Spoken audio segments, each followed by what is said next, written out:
Welcome back, everybody, to Zlatan's Fight Picks. Today we will go over the fight card for UFC 302, Makhachev vs. Poirier. As usual, we will start off with the early prelims and we will move on to the main event.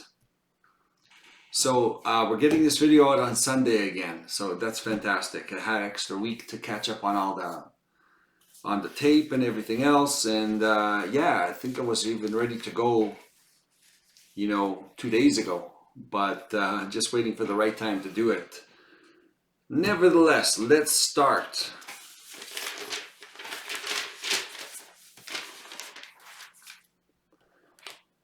First fight of the night, Mitch Raposo versus Andre Lima. Mitch Raposo, 5'5", 64-inch reach, 9 wins, 1 loss, 25 years old. Andre Lima, 5'7", 67.5-inch reach, 8 wins, 0 losses, 0 draws, 25 years old. Same age. Andre Lima is going to have a little bit of a height advantage. Mitch Raposo, we saw him fight in the Contender Series against Hadley. And he actually did pretty good against Hadley. There was a fight that got canceled with Neom Jargal Tumen Deberal. And honestly, it was such an easy fight to pick at that point. Andre Lima was a high confidence pick. I really think he was gonna, totally destroy the other guy. But Mitch Raposo actually introduces a different problem, because I don't think Mitch Raposo is that bad. He's an excellent wrestler. He's got some power, and he lost to Hadley. Hadley's, he's not a bad fighter. He's not a top 10 guy, but he's definitely, a mid-range UFC level fighter, and he's pretty dangerous. He ended up submitting Raposo.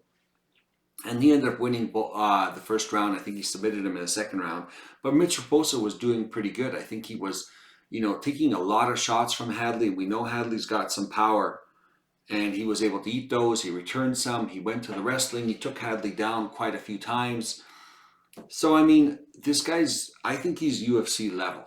I think he's probably low UFC level from what we've seen. But, he could be improved since he's fought Hadley a couple of years ago as well. Andre Lima, I like him. I think he's UFC level too. I think he's very talented. He's got great BJJ. He's got pretty good takedown defense. He's good on his feet. He seems like he might get tired as the fight goes on. He's going to be the bigger guy in there, going to carry a lot more muscle as well. It's going to be a pretty good fight. I think that I'm going to pick Andre Lima. I think Raposo's coming in on short notice. I still don't think he's as good as Lima. I think Raposo has rattled off 3 fights in another division or another fight group. And but the fighters he's been beating have been very low level. So this is going to be the first fight. We still don't know a huge amount about either one of them at this level. I think Andre Lima's going to win. He's going to be actually taller, and Andre Lima doesn't seem like he's usually the taller guy in there. But at 5'7", he's going to have a couple inches in reach, 3.5 inches in reach, 2 inches in height. I think he's going to win this. Mid-level confidence on this one. Yeah. So let's actually, I've got something on the screen. Usually I blank out with previous fighters and fights, but I figured out how to have something on my computer screen instead of going on my phone and looking it up. So we're kind of ready to go here. Next fight, Perez versus Jocelyn Edwards. Perez, 5'5", 66-inch reach, 9 wins, 2 losses, 29 years old. Jocelyn Edwards, 5'8", 70-inch reach, 13 wins, 5 losses, 28 years old. Virtually the same age. Jocelyn Edwards is going to be the bigger girl. She's a big girl for this division anyway. She has a hard time making weight. She's 5'8", 3 inches taller, 4-inch reach advantage. She is a striker, great kicks. She got really thick legs. She's got hard leg kicks. She's got a lot of power. I've seen her gas a little bit every once in a while in fights and slow down, but she is very dangerous on the feet. I don't think she's very, very fast. She's a little more lumbering, but she does have some power, and she's pretty good at strikes if she can keep you at the end of it. Perez, not super impressed with Perez. But she has a game plan and she sticks to it, and it's going to take you down. She's game. She's got some pretty good striking as far as she can get in and avoid some shots. And even though she's short, she is pretty competent in landing her strikes. And her strikes are usually being landed because I think everyone's expecting a takedown as well. And she goes in, she lands enough strikes, and then she takes you down. She has gassed in the past, and she fought a common opponent last time, and they fought. Now that I got everything here, let's see how it works out. Pudilova, and I think Pudilova fought Edwards, and Pudilova ended up losing a split decision loss. I actually thought she won that fight, and again, Pudilova was taking down Edwards. And when Pudilova fought Perez, Perez was taking down Pudilova. Although in the third round, Perez seemed to have gassed, and she put herself in a bad situation in third round, and she lost the third round, but it didn't matter. She won the first 2 rounds. I think we're going to see the same thing play out here. I think Perez is going to be able to get to Jocelyn. Jocelyn doesn't have the greatest takedown defense. She is very strong. She is very big. I think in the first 2 rounds, Perez is going to be fresh enough and strong enough to take her down and win those rounds. I don't know if she's going to be able to finish her. Jocelyn Edwards, of course, is working on her defense, takedown defense, and everything else. I think Perez is going to win a decision. So it's going to be it's going to play out very similar to the Pudilova fight. So yeah, Perez is going to be the pick. Decent level confidence, not high, but mid. Probably a decision. With Mitch Raposa and Lima, I could see a finish there inside the distance. Probably with strikes. Actually, Raposa's pretty tough, honestly. Maybe a submission. Yeah, maybe even all the way. I haven't really thought about that. Raposo. I'm just going back. Raposo, yeah. Club and sub, maybe something like that. For Lima to win. Aylin Perez, I could see winning by decision. Mickey Gall versus Basil Hafez. Mickey Gall, 6'2", 74-inch reach, 7 wins, 5 losses, 32 years old. Basil Hafez, 5'11", 72-inch reach, 8 wins, 4 losses, 1 draw, 32 years old. Mickey Gall, you know what? I think he's a low-level, UFC guy. He's been in the UFC for a while. He's beaten almost nobody really important, but he is dangerous on the ground. He's got good BJJ, and his striking seems to be pretty good. And he is a really tall guy for this division, like 6'2". So he does have a reach advantage and a height advantage. A lot of the guys in striking is getting better. He's not getting scared. He's not scared to get taken to the ground because he's so high level BJJ. But most of his BJJ wins isn't like guillotine and isn't like armbar. It's mostly rear naked chokes. Basil Hafez, I mean, he's getting a lot of credit for his, last minute, taking the fight in the last minute against, what's his name? Jack Della Maddalena. So he lost the split decision there, totally stylistic difference there though. Maddalena is primarily a striker. And Hafez came in, his striking was okay, but he was definitely trying, didn't look good in the striking as the fight moved on, especially second and third round. He was looking like he didn't want to be on the feet at all. But he did take Maddalena down. He's got great takedown defense. I think if he could take him down, he's going to take down Mickey Gall. The only path to victory for Mickey Gall, as far as the striking goes, actually, Hafez is a pretty good striker too, and we'll see what level of striker. I mean, they're probably going to go on the feet for a little bit, and we'll see how good Hafez is. And I think Hafez might be able to get a little bit. He might be a little bit better, but they're going to be very close. But in the end, Hafez is going to be able to take Gall down. My only concern was with Gall's BJJ is when Hafez comes in, it's going to be the guillotine choke kind of thing. And I saw Hafez, how he handled the guillotine choke when Maddalena put it in. And granted, Gall is a better BJJ, but I think it kind of works the same way. Is his ability to pass the legs and move off to the side instantly is amazing. And he's a very powerful guy, and I think he can do it against anyone. So the guillotine choke is not what I'm concerned about. And once he gets past that and he's on top of Gall with his wrestling, he can control it. He's also a BJJ black belt. He's going to win this fight, I'm pretty sure about that. Unless some lucky sub, I can't see it. Just because of how he passes that guillotine choke in the legs and everything else. Yeah, Basil Hafez, high confidence to win this fight.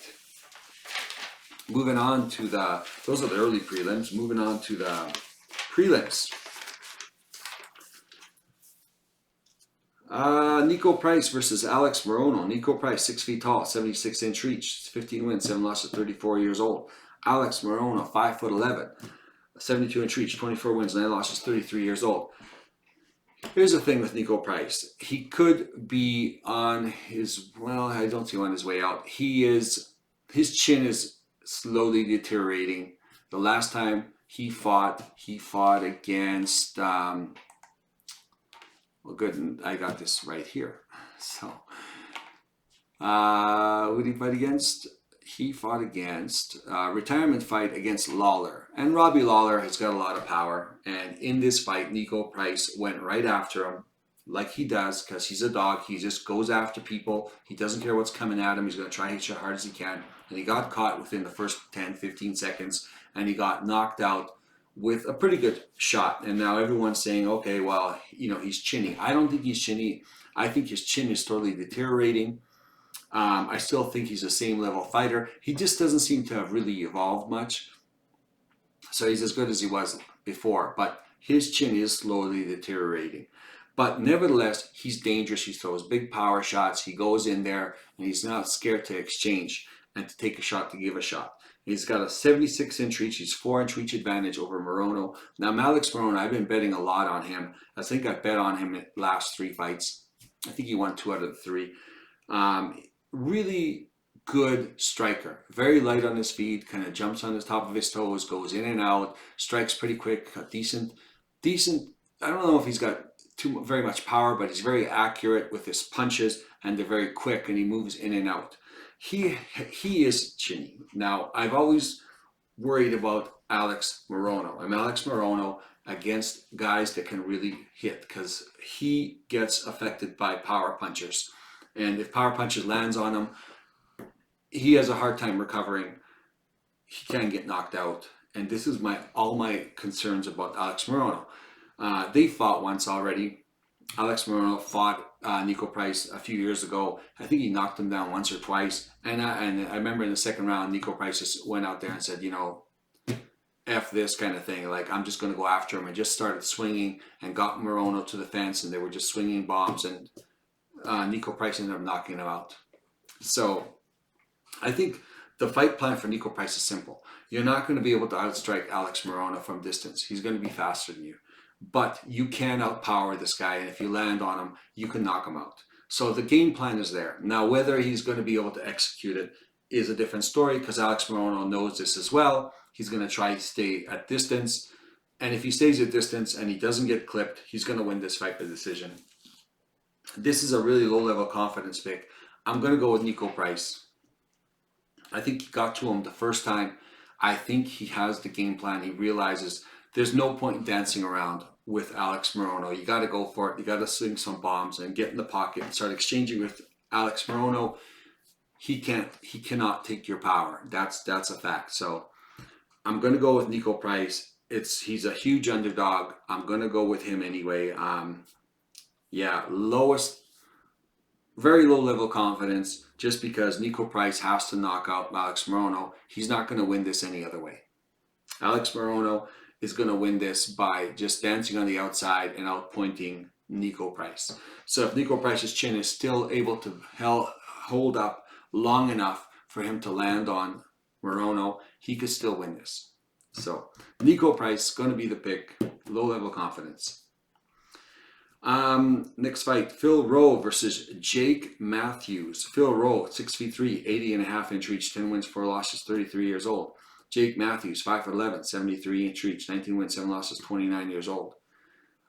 Phil Rowe, really tall, really long. He's got an excellent jab, got an excellent straight right. He's a great striker, and he's been working on his jiu-jitsu as well. He's got really good takedown defense. He's not too bad on the ground. He can get back up. He's got some BJJ, but really he should be keeping this on the feet because of his physical attributes of the length and to be able to strike at distance. Jake Matthews, well-rounded. He's been fighting in the UFC since he was like 21 years old. I've seen him lose some fights he should have won, and I've seen him win fights that I can't believe he won looking back at it right now. He's 5'11". He's going to have a 7-inch reach deficit. He's a pretty good striker. He good in and out movement. He's very stout, very strong. He's got good takedowns. He's got good BJJ. This is going to be a really, really close fight. Jake Matthews is probably the better, well-rounded guy, but I've seen Jake Matthews also be a little chinny. And I think at the range that they're going to fight this fight, I think Phil Rowe has got good enough hands to land on Matthews and win this. And he's either going to win it by decision or he's going to hurt Jake Matthews. I don't know if he's going to be able to finish him, but I think he can hurt him throughout this fight. I think we saw that in the Semmelsberger fight, where Semmelsberger was a little bit bigger, taller guy. And even though Matt I had money on Matthews, even though Matthews was winning the exchanges, Semmelsberger would be able to hit him just hard enough where it would either knock him down or hurt him, and he would steal those rounds. And I think we're going to see the same kind of fight play out here. I think Phil Rowe is going to be able to hit him hard enough from distance and hurt him just enough to be able to steal these rounds. So Phil Rowe is the underdog. It's a lower level confidence pick, but Phil Rowe is going to be the pick. And the reason why it's low level confidence is the problem with Phil Rowe is it's a mental game with him. He seems like sometimes you can break him mentally. Like he just seems so confident at the beginning, and as the fight goes on, his whole demeanor seems to change. He has finished fights in the second and third round. Don't get me wrong, that has happened, but it just, you can really discourage him. And Jake Matthews is going to be persistent. He's not a quitter. So Phil Rowe's going to be the pick, lower level confidence on this one. Moving on, Grant Dawson versus Joe Zaleski. Grant Dawson, 5'10", 72-inch reach, 20 wins, 2 losses, 1 draw, 30 years old. Joe Zaleski, 5'9", 70.5-inch reach, 13 wins, 4 losses, 30 years old. Same age, almost the same height, little slight, reach advantage to Dawson. Dawson, he's a pretty solid guy. I think he got a little bit exposed last time against Green with his striking, but that's Joe Zaleski's not that striker. So Grant Dawson, excellent wrestler, great ground control, pretty decent BJJ. He's going to sit on top of you and ground and pound you and possibly try to submit you. That's his game, is just to be on top of you and to grind you out. Great gas tank. He's getting better at striking, but then he tried to strike against Green, and honestly, Green's not a knockout kind of guy. It's not that I think Dawson's chinny. I think Green just caught him with the perfect punch. You play that fight out another 10 times, and I think Dawson wins 8 of them. So I'm not reading too much into that. Joe Zaleski, I think he's excellent BJJ. Fairly solid guy, kind of like a journeyman type of fighter. I don't think he's at the level even with his gas tank at Dawson. I mean, his only chance to path to victory is to catch him with a submission. I think Dawson's been in those situations. I don't think he's going to get caught. He might be in some danger in some situations, but I think Dawson can go work through it. I think he's going to be stronger in there. I think on the feet they're going to be fairly, whether they're going to be close. I think Dawson still might be a little better. So Dawson's going to be the pick. He's a pretty big favorite. I think he's a high level confidence pick for me. I don't think he's a good stylistic matchup for Zaleski to win. So, because Zaleski really doesn't have his path to victory is where Dawson's strong. So Dawson's going to be the pick, high level confidence. The main prelims, or the feature prelim, is Cesar Almeida versus Roman Kopylov. Cesar Almeida, 6'1", 74-inch reach, 5 wins, 0 losses, 0 draw, 36 years old. Roman Kopylov, 6 feet tall, 75-inch reach, 12 wins, 3 losses, 33 years old. Virtually the same size. Out of all the fights here, this one I flip-flopped the most. And this is the one fight that it could go either way.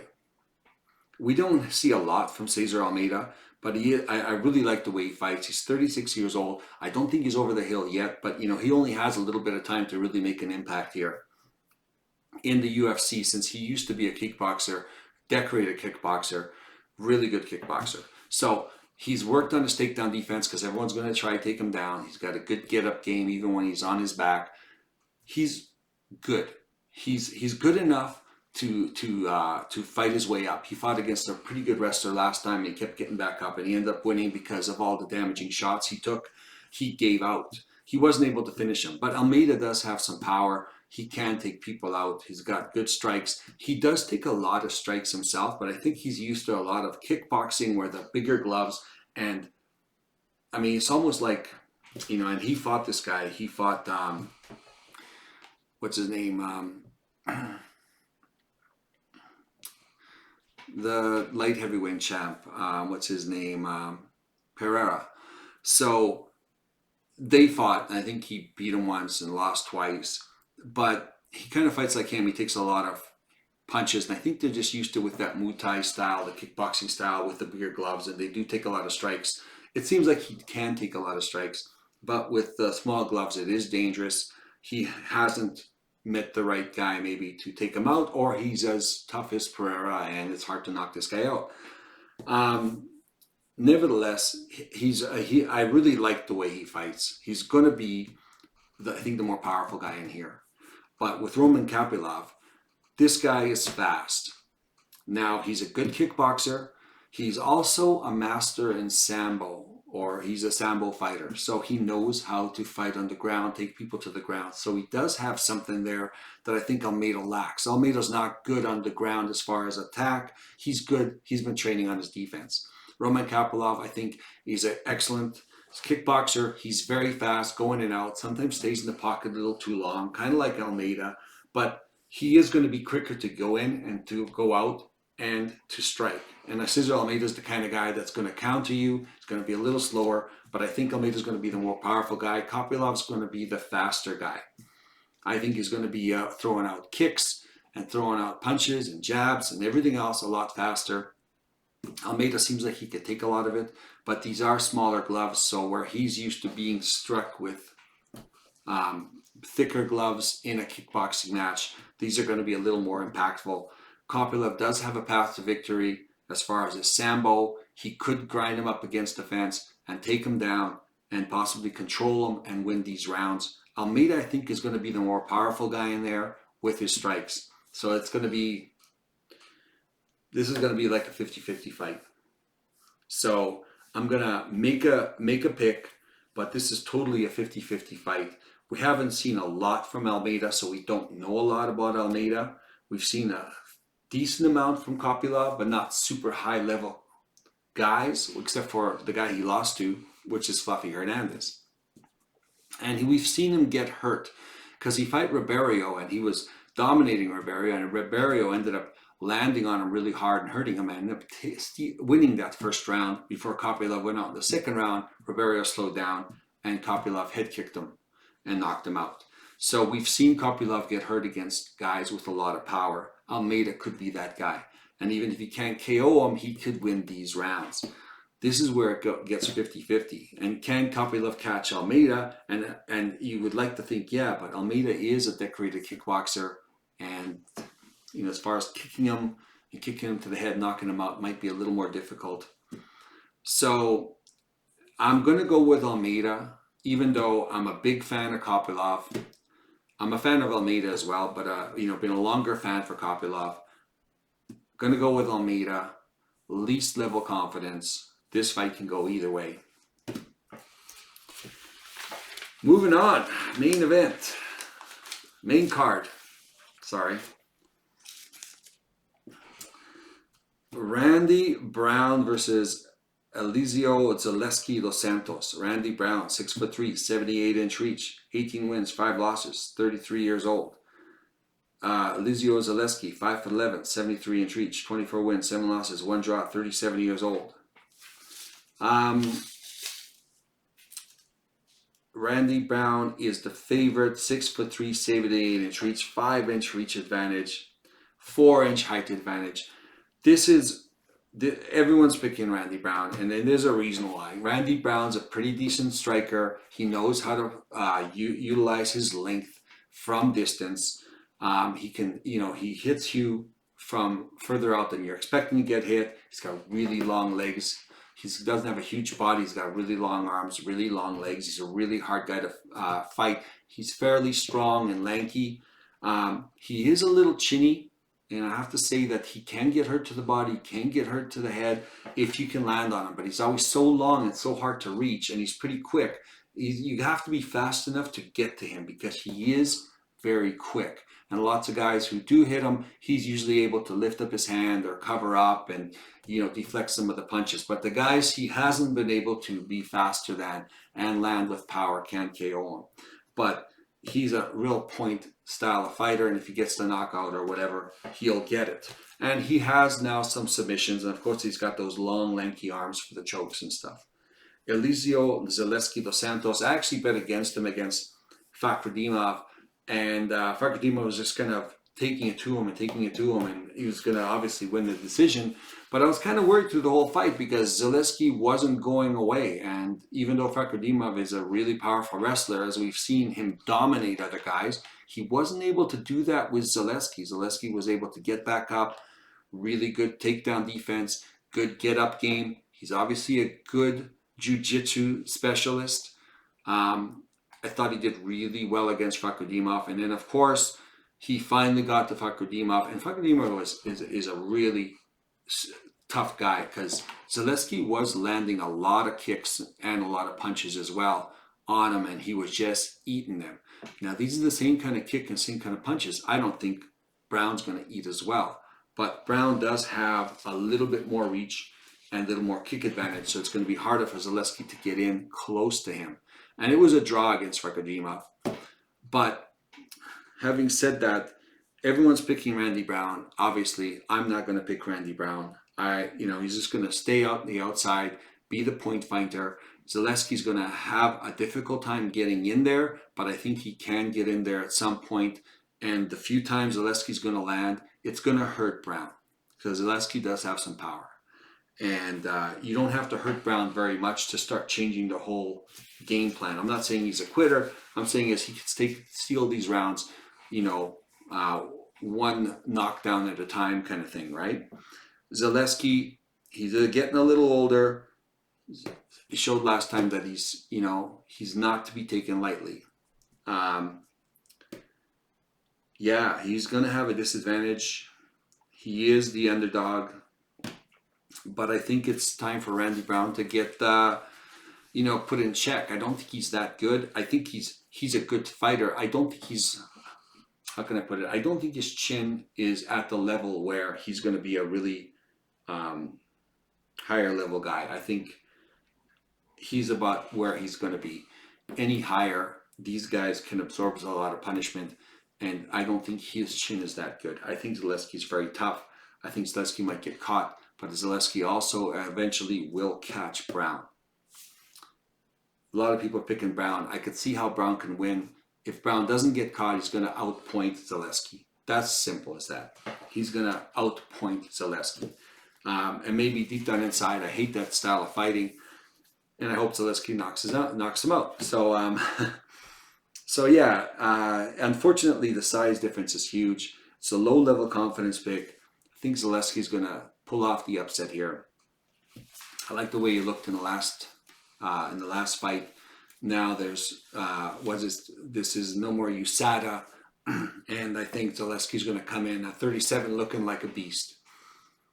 And he's got pretty good leg kicks, and Brown is susceptible to that leg kick, even though he has been eating it and he hasn't been taken out with it, and he has got a pretty good response to it where you kick him in the leg and he throws a punch down the pipe.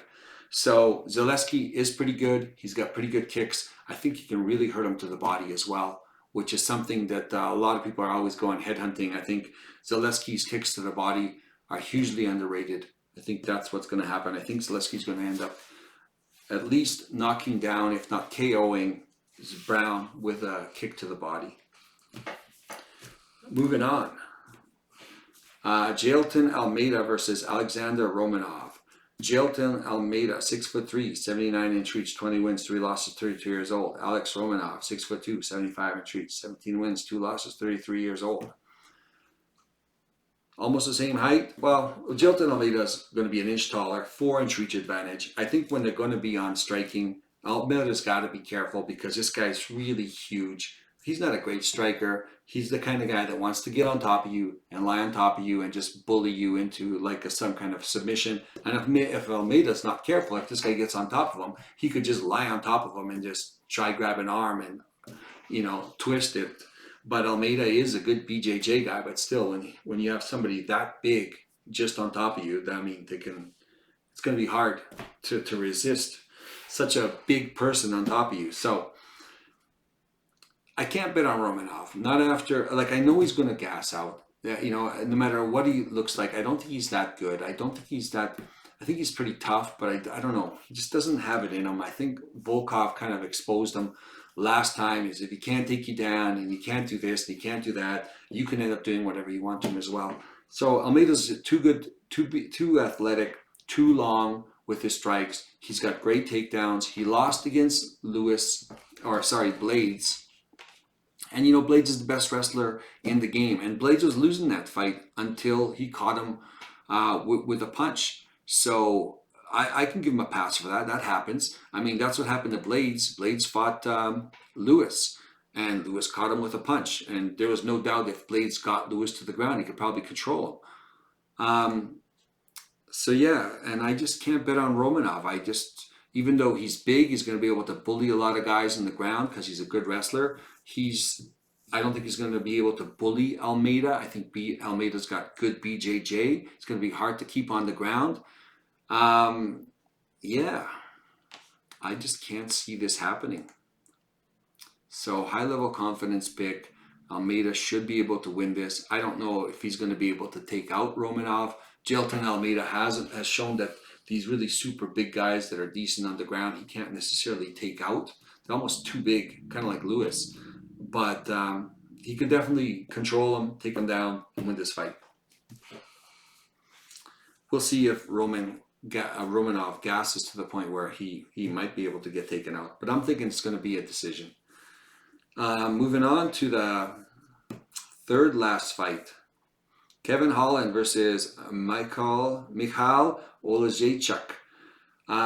Kevin Holland, 6'3", 81 entreats, 25 wins, 11 losses, 31 years old. Mikhail Oleksiejczuk, 6 feet tall, 74 entreats, 19 wins, 7 losses, 29 years old. I like fading Kevin Holland, and I like betting on Oleksiejczuk. So, in the last fight about Oleksiejczuk, I thought he might have had a chance against Pereira. He got totally destroyed by Pereira. Then you find out, you know, he's not training with his regular team. He's training with his brother-in-law or his brother.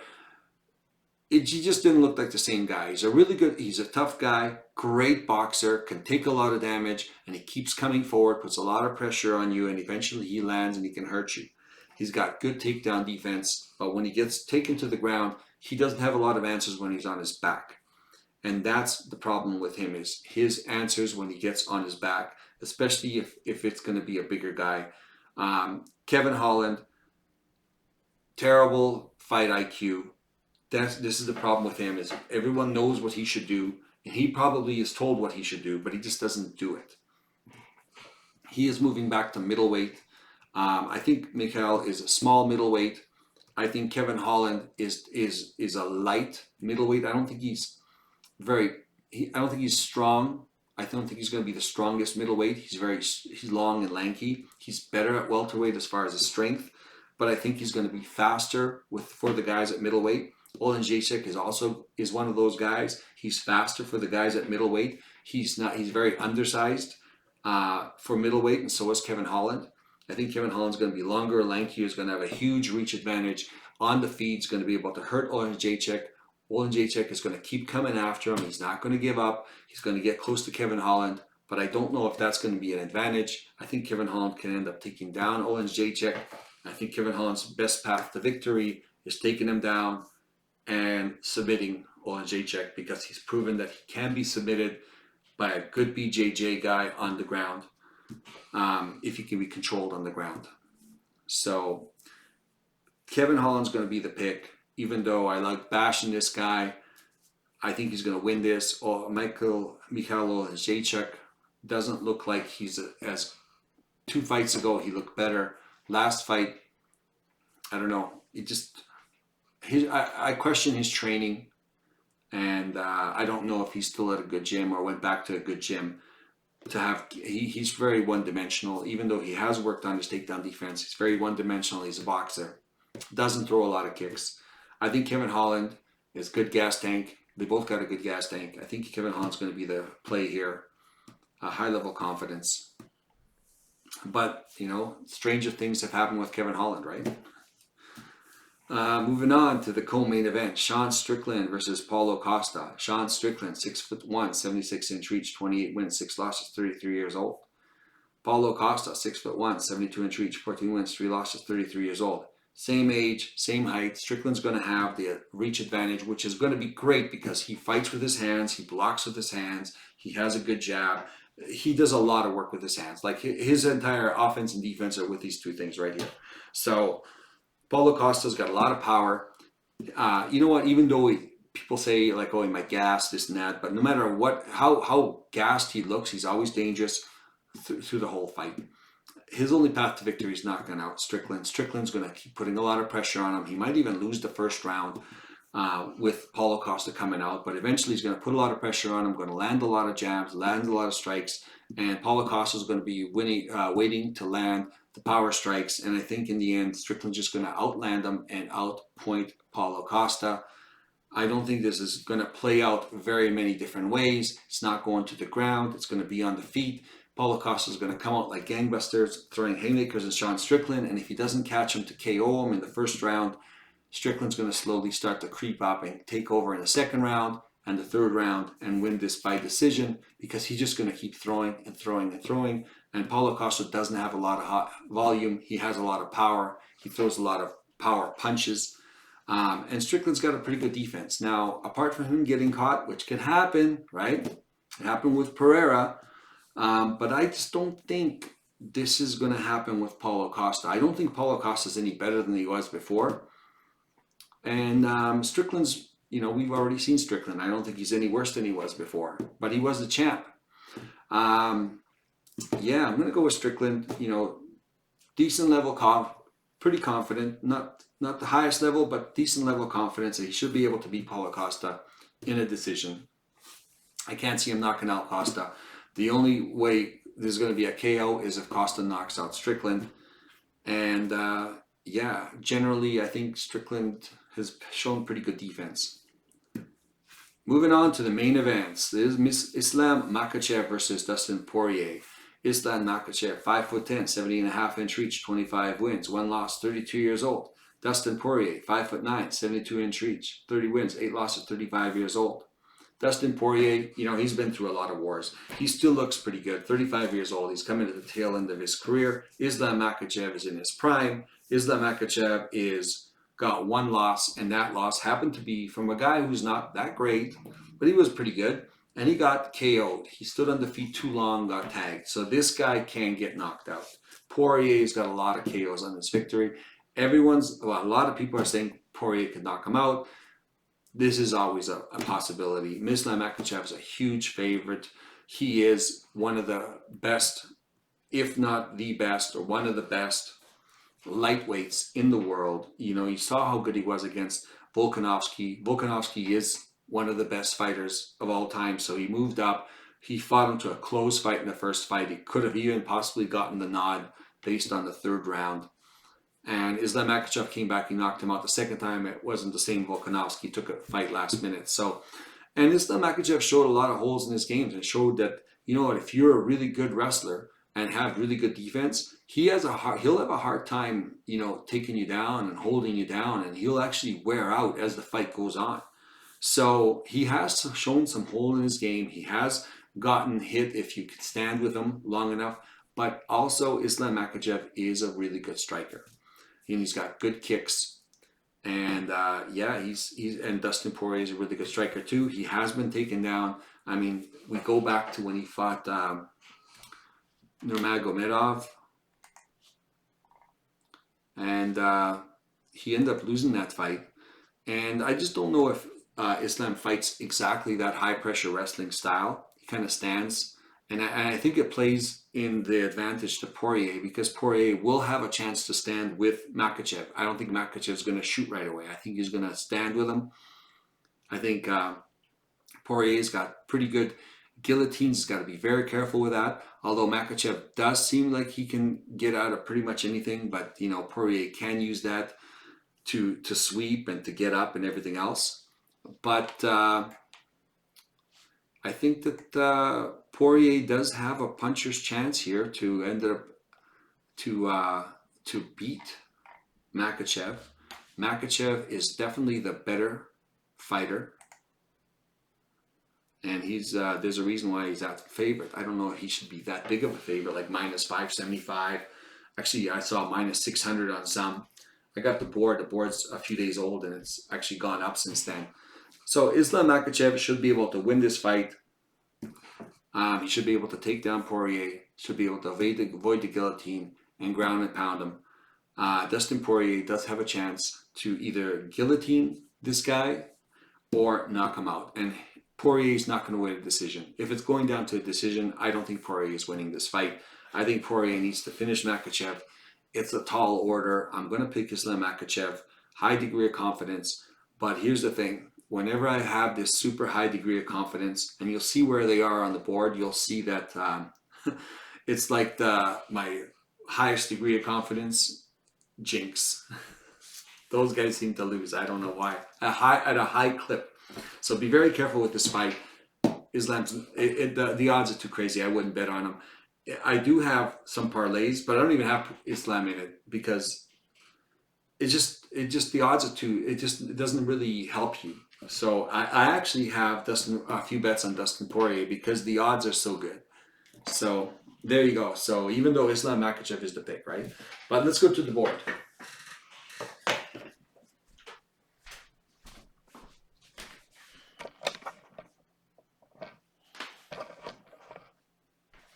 What does that look like? Can you guys see okay, or should I bring it closer?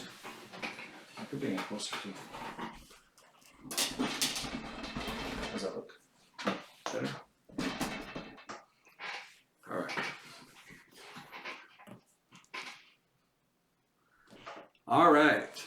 Where this board is going to be from most confident to least confident. Again, not financial advice. Pick only what you can afford to lose. This is what I'm thinking from most to least confident. You can put this in parlays. You can put them individual bets. Compare it to your own research and see what you agree with, what you don't agree with, and use that maybe to sum it all up to maybe be more certain about your picks. So, most confident, Makhachev. He is the biggest favorite. He should win. He's one of the, if not the pound for pound at this moment, best fighter, really dominant. He should be able to win. Poirier, he's good. He can be beat. I think Makhachev has obviously only lost one time. Poirier's lost multiple times, but he's always got a chance. I mean, that's a fact. So he's a good striker. He can catch you. He can, wait. If he can hold off Makhachev and his takedowns and tire him out and keep putting in guillotines and kind of wear him down and eventually catch him, he can do that. Again, I wouldn't bet it. Minus 550. A lot of times it's minus 600. Unbettable. I mean, you'd be better off betting on Poirier. Like I said, I don't even have a bet on him, but I do have a bet on him because he is a huge underdog, and just I think he's too big of an underdog, and I think something can happen. Be careful with this fight. Something can definitely happen, and whenever I put him at the highest level confidence pick, the moment they go up here, don't bet it. Don't bet the favorite. Bet the underdog, but you never know. Makhachev is still the pick, but yes, unbettable. I have this guy actually in a parlay as well, just because of the multiplying effect of plus 400. It's not a huge one, but it's a sprinkle. Moving on. Dawson. They've given a fight that Dawson can win. He's not a dangerous striker who he lost to against that time. I don't think he's going to lose to the grappler any which way. Hafez, again, really strong grappler. He's got a grappler in front of him, not a really good striker. I don't know who they're trying to help out there. I think they both have a path to victory. I think Hafez has got pretty decent striking, even though Mickey Gall is a local guy, so I think there's a reason why they put him on it. Hafez, very powerful, decent striker, really good wrestler, excellent guillotine defense. So when he takes you down, he's just so powerful. He just, you know, gets over on the other top of your legs and the guillotine's gone. That was the only thing I was worried about. Half his high confidence pick. Jilton Almeida, you know, he got caught with a KO. They give him Romanov. Romanov is not that guy. He can't catch you with a KO. It's going to be purely grappling and wrestling. This guy has got way too much cardio. He's going to be able to take down Romanov, even though he's really big. High degree of confidence. Almeida's going to win. Strickland, I mean, we've pretty much seen, I don't even, like, apart from some weird KO, Strickland doesn't lose this fight. This is his fight to lose. Costa, his only path to victory is going to be a KO, and he is a tough guy. He could take a lot of punishment, but he has been KO'd as well. I don't think Strickland's going to be able to KO him. High degree of confidence, Strickland should win this fight by decision. Perez, he's going to take down Edwards down. Edwards is really working on her defense. Perez is still pretty good. And Edwards always going to have the same problem. She's going to be able to be taken down. She can be controlled to a certain amount. And I think Perez is going to have a hard time with how big this girl is. And this is where I say it's Perez by decision, because I think she's going to win the first 2 rounds and maybe survive the 3rd round. So mid-level confidence on Perez. Lima, he's a pretty good fighter. He's got a guy in Mitch Raposo coming at the last minute who's a really good wrestler. He's got to be careful still. I don't think he's out of shape. I think Lima's going to be the pick in this one, but Mitch Raposo is still dangerous. I don't think he did too bad against Hadley. I think he did actually pretty good. And Hadley, you know, he's a mid-level guy, so there's nothing to sneeze at by even what he did. But Lima's still going to be the mid-level confidence pick. Holland, mid-level confidence. It should be high degree of confidence, but it's the fight IQ that I'm worried about with him. You know, if he fights his game and fights smart, he should be able to take down Oleksiejczuk to the ground and submit him, or at least control him long enough to win this fight. Rowe, now we're getting to mid to low level confidence.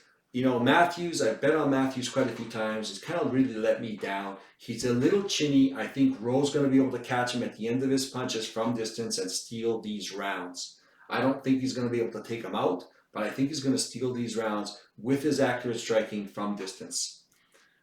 Zaleski, you know what? I bet against him last time, but at the end of the day, he really impressed me with what he did against Fakhretdimov. I think Fakhretdimov is a way tougher fighter than Brown. Brown, the only advantage he has is really long limbs and keeping people at distance and outpointing them. Granted, he is a little quick too, but he also can get hurt, and I think Zaleski's really going to hurt him to the body. I think he's going to win this fight. I think he maybe even stop Brown. Price. All right, Morono is going to be the better striker, is going to be faster, but the plan to beating Morono is already out. He's already done it one time. He's got to stop dancing around. He's got to go after Morono. And the fact is, Morono can get hurt. He's got a lot of power. So, granted, you know, relying on the knockout is kind of more of a high risk maneuver. But I just getting tired of betting on Morono, knowing that he's so chinny. And I think this guy's already caught him one time. So I'm thinking he already has the path to victory. He's already accomplished it. So Price is going to be the pick. You know, big underdog. This one I got 50 plus for Cesar Almeida. This is a 50-50 fight. I'm going to go with Cesar Almeida. He is the underdog. He's less of an underdog now. So some of these numbers have changed because they're from a few days ago. Kopylov, big fan of him. Wouldn't be mad if he won. But I just think the power of Almeida will be able to steal these rounds. And I think Kopylov Sambo, I don't know how good it is. We haven't really seen it. But if it's decent, he could possibly steal these rounds by taking them to the ground. So it's a 50-50 fight. Going to go with Cesar Almeida. So this is it. Oh, and just so you know, underdog is all here. I've got the underdogs all on the bottom here. Kind of low-level confidence picks.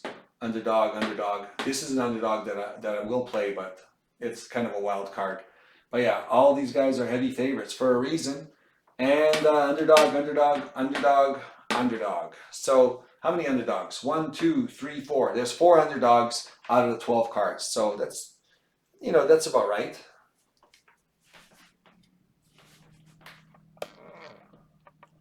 Just judging from what you normally see as far as underdogs. And you never know. I mean, it could be like a huge underdog and a huge upset. I mean, that could happen at any time, right? You never know, but we're trying to guess who the best underdog shots are. So that's it. Thank you very much for joining me. If you like the podcast, hit like. If you want to be notified next time we have one out, because we kind of have it out all over the place, you know, different times. Hit subscribe, and I think we'll do the recap probably next Sunday if I can get away with it. Next Sunday is good. I've been liking these Sundays. Yeah, share the video if you liked. If you want to share it, it helps with getting the channel out there. And please let me know what you agree with, what you don't agree with, and what your thoughts are about these fights. You know, I'm open for discussion. Otherwise, thank you very much for joining me, and have a great week, and good luck on the fights and the fight picks that you make, and we will see you next week with the recap, and hopefully we'll be celebrating. Have a great week, guys.